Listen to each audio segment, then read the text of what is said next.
When I think back to the times that I have walked alongside someone who faced a significant challenge, I know each one has needed something different.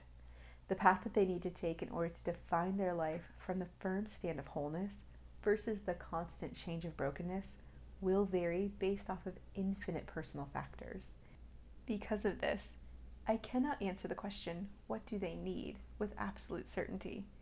But I am okay with that because I believe that you are invested in them and will help them to find that path as you learn about their story. I believe you will be able to discover their exact needs through dedicated listening. Yet, even with that being said, I do believe that there are core needs which will be evident no matter what circumstances they are facing. These needs are things that I believe you are going to be key in providing, and they are acknowledgement, validation, someone to give them options, the courage to take the next step, and someone to be there with them when they do. Acknowledgement. When we face something uncomfortable, painful, or challenging, we crave for someone to be with us inside of that moment. The first way to establish that sense of connection is acknowledgement. You are able to meet this need by acknowledging the circumstances, by sharing about the factors that you see, and by clarifying how you perceive this is going to impact their life. This sense of acknowledgement lets someone feel as if their current struggle is seen and understood beyond a surface level approach. The goal is not to create false empathy, a sense of pity, or create commiseration. Rather, the focus must be on letting the other person know that you have knowledge of the fact that they are going through something difficult and are able to communicate back to them about what you see. Validation goes a step beyond acknowledgement. It leans in past a mental assent or about the facts.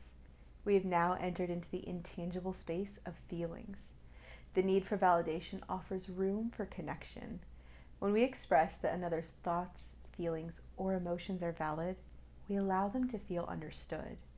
This can provide space for someone to feel as if they can process forward in their story, since it has been seen and understood, versus remain in the thoughts and emotions without anyone entering in with them. Someone to give them options. Often when a person feels stuck inside of a story that they didn't want to be in, the hard work of processing the past while at the same time finding a path to proceed future forward is complicated. Most of us know what it is like to feel the frustration of lack of options or overwhelmed by the number of options. Unsure of what to do, many times we freeze in the abundance of choices, unable to define the right one. Or if we feel void of options, a sense of despair can rise. Since you are seeking to provide support, you have the ability to help them through this by sitting through the unknown with them. For those who feel stuck without options, you can do the hard work of researching possible paths. Realize they will likely reject 9 out of the 10 ideas. This is not because they are being difficult, but because there are likely several hidden factors which make individuals feel like they can or can't enter into certain options. Even so, the fact that you are giving them options shows that there are available paths. It offers light at the middle of the tunnel. From there, they can decide which way to walk. These options might include available jobs in the area, community gatherings or meetups to attend, names of good counselors, quiet places to process, professional support care options, trade schools or college offerings, weekend getaway spots to recharge, community resources, websites that offer solutions, businesses to partner with, YouTube clips, or any other directional option which gives them a point of connection, frame of reference, or new avenue to pursue. These can either be for the purpose of seeking healing from the past or direction for the future. Many times, those who have been stuck in a story of brokenness need both, just at different times. For them, it is likely easier for them to listen to an opportunity or idea that you have found than it may be for them to research on their own. It might even spark ideas for them to research as well. The goal is for you to have opportunities to discuss and directions to explore. The courage to take the next step. While ideas are great, action is everything. The person that you care for will likely be uncertain if they should move into unknown territory or try new things. This is where courage can be lent even before it is learned.